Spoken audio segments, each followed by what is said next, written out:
صباح الخير مرة أخرى مشاهدينا، وأهلا بكم مع الفقرة الاقتصادية الأسبوعية. كما رأينا في التقرير عندنا 10 مليارات خسائر في رأس المال السوقي، 3.8 انخفاض في EGX 30 أو المؤشر رئيسي البورصة المصرية. عندنا أكثر من خبر. ما زالت المفاوضات حوالين قرض صندوق النقد الدولي مستمرة. هذا الأسبوع سيتم عرض مشروع صكوك على الأزهر أو هيئة كبار العلماء.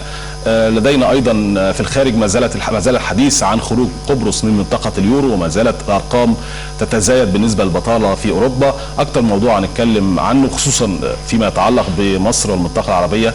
معانا في الاستوديو الاستاذ عيسى فتحي خبير اسواق المال. صباح الخير يا استاذ عيسى. صباح الخير. نبدا بايه؟ احنا عندنا يمكن خبر مهم الناس كانت مش مستنياه، ولكن بتقول يا بقى لنا 3 سنين في الموضوع ده. الاعلان عن صفقه جيزي او الوحده وحده الاتصالات التابعه لاوراسكوم تيليكوم في الجزائر، اللي كان عليها مشكله من ايام ما بعد مباراه الجزائر في 2010 والحكايات الطويله دي. الجزائر او الحكومه الجزائريه اعلنت انها تشتري 51% من الشركه، وكمان نجيب ساويرس بيطالب ب5 مليار دولار كتعويض.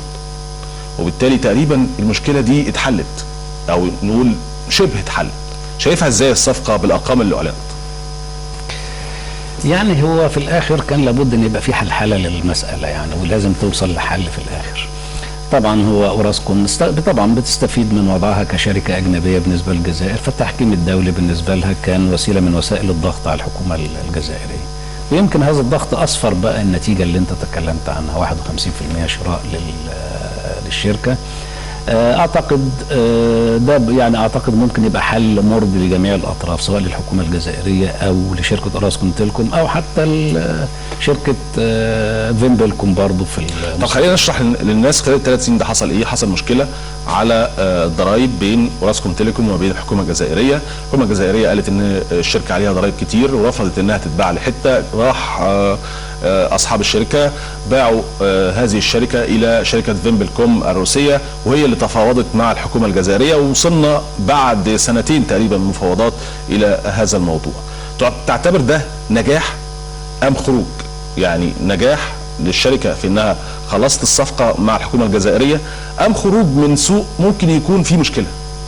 والله هي بتعمل الحاجتين يعني، لان هو بيخرج خروج جزئي يعني. صحيح الاغلبيه هتبقى للحكومه الجزائريه، لكن ما زال موجود في البلد. في نفس الوقت هذه السيوله هتنفع فيمبلكوم اكيد في استثماراتها الاخرى في الاماكن الاخرى. فيمبلكوم بتحاول تستحوذ على شبكات بتكون جاهزه في اماكن اخرى تكون واعده بالنسبه لها. ممكن السوق الجزائري يكون اتى اكله ووصل للتشبع، فممكن ينقل على اسواق ثانيه ممكن تساعده على ضخ استثمارات جديده. فاعتقد انه حل بيساعد الطرفين يعني، وفي نفس الوقت بيبين برضه انه وجود فيمبلكوم يعني كان محلل لحل المساله يعني عشان خاطر ما قالش انه حلها مع هو وسيط كده. طيب بالنسبه احنا دلوقتي رابع اسبوع بنشوف فيه انخفاض للمؤشر، مؤشر البورصه. يمكن اخر يوم شهد ارتفاع في المؤشر، ولكن واضح جدا ان احنا عندنا مشكله في السيوله، عندنا مشكله في الثقه في البورصه نفسها من المستثمرين. خلال ربع سنه احنا شفنا 6.7 انخفاض في المؤشر الرئيسي 3 اشهر الاولى من العام، بالاضافه لكمان خسائر 3.8 في الاسبوع الجديد او اول اسبوع من ابريل. يعني الاتجاه هابط وواضح جدا في هذا الموضوع. كل اللي هي الاجراءات الخاصه رجوع T+0 او البيع والشراء في نفس الجلسه، كل الاجراءات الخاصه بهذا الموضوع واضح انها مش مجديه، وان المناخ نفسه المناخ الاقتصادي هو اللي عامل المشكله مش البورصه. راي حضرتك ايه؟ طبعا اتفق معك مع الشق الاخير انه هي المساله مساله مناخ وليس مساله ادوات يعني. الادوات ممكن تبقى جاهزه للعمل، بس اهم حاجه اي مناخ هتعمل فيه، واحيانا ممكن تبقى في وسيله تاتي في ظرف غير مناسب تبقى مشكله بالنسبه للسوق وليست حل يعني. يمكن حتى ما اعلن عن T+0 او التداول في ذات الجلسه كان الهدف منه زياده ارقام التداول يعني قيل بنسبه 30 ل 40%، رغم ان السوابق لما كان هذا النظام موجود كانت مساهمته لا تزيد مع من 10 ل 12% من اجمالي قيمه التداول، وليس 30 ل 40%. وحتى لو 30 ل 40% من 200 مليون جنيه انت بتتكلم على 60 مليون او 80 مليون، مش ده اللي يعني ايه هينقذ الصناعه من التدهور اللي هي بتمر فيه. لكن هي المشكله الاساسيه في مصر اللي مخليه المناخ الاستثماري سيء هو غياب الامل.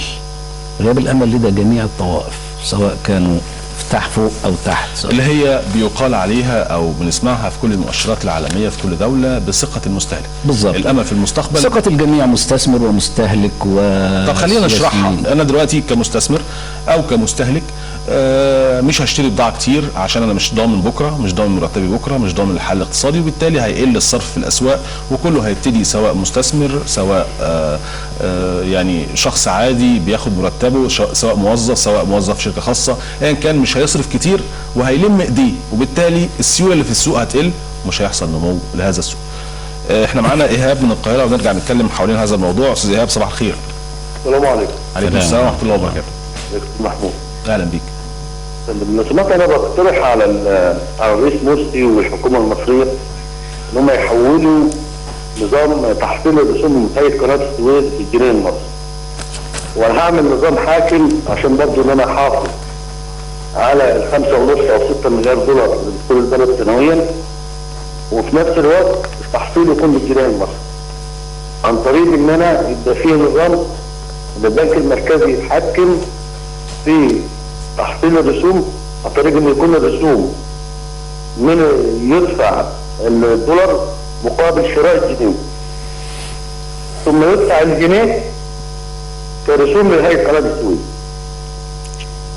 ده أول حاجة. ثاني حاجة أنا بقترح على الحكومة أيضا إن هي يعني بالنسبة للمستشارين اللي عاملين في الوزارات، يعني أنا بقترح إقالتهم لتوفير 20 مليار جنيه لميزانية السنة الحالية.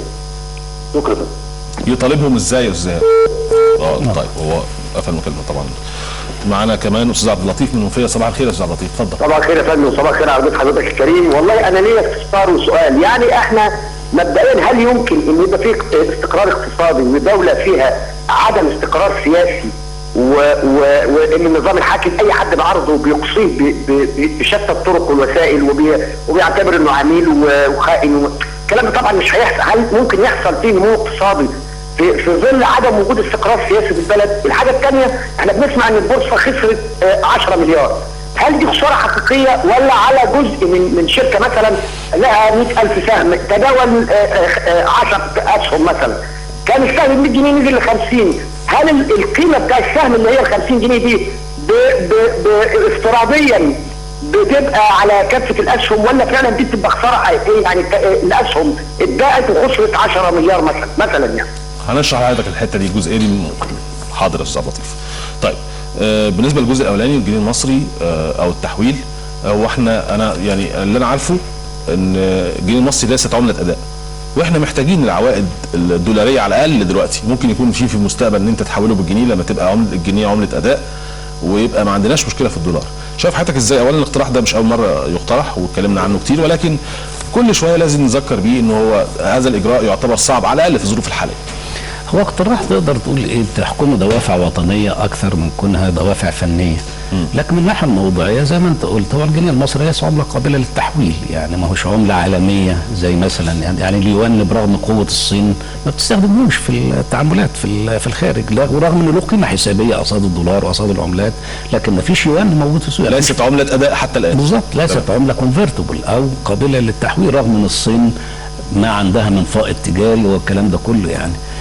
فالفكره كلها ان احنا عاوزين نفرق ما بين الشعور الوطني وما بين الاعتبارات الموضوعيه اللي ممكن تحكم المساله. يعني انت قناه السويس لو النهارده مثلا بتجيب 6 مليار دولار خدت بالجنيه المصري، المشكله مش في قناه السويس. قناه السويس اولا لا تدخل ضمن الميزان التجاري، احنا مشكلتنا في الميزان التجاري وليس في الميزان الخدمي. قناه السويس بتقدم خدمه، ما ياتي من قناه السويس هو اللي بيعوض عوار الميزان التجاري. انت عندك عجز في الميزان التجاري بيوصل لاكثر من 25 مليار دولار، بيتغطى بقى من سياحه ومن قناه السويس وتحويلات مصريين في الخارج لعناصر الجزء الثاني اللي بيغطي هذا النقص اللي موجود في الميزان التجاري. فالمشكله ليست في قناه السويس، وطول ما انت عندك باستمرار عجز في العمله هيظل في تدهور في سعر الصرف. وبالتالي ما يجبش ان النهارده، حتى النهارده لو رفعت قيمه الجنيه في ظل ظروف يعني من الناحيه الفنيه بقى في عندك تضخم مرتفع، رفع قيمه الجنيه ليس في صالح الاقتصاد في ظل تضخم مرتفع، لانه معناه ان انت القيمه الحقيقيه عندك بتتراجع في امور كثيره جدا. لكن ليس معناه طبعا ان احنا نشوفه قدام الدولار بهذا الرقم بالتحديد، لان ده ضاغط جدا على الاسعار في مصر، ضاغط جدا على الاسر في مصر، ضاغط جدا على الوضع الاقتصادي في مصر. انت عارف هي المشكله جايه منين؟ المشكله جايه من ان انت بتستورد كتير اكتر ما بتصدر. انت صادراتك نص وارداتك من الناحيه السلعيه. لو انت في ظروف اقتصاد مصدر وعنده فائض في الميزان التجاري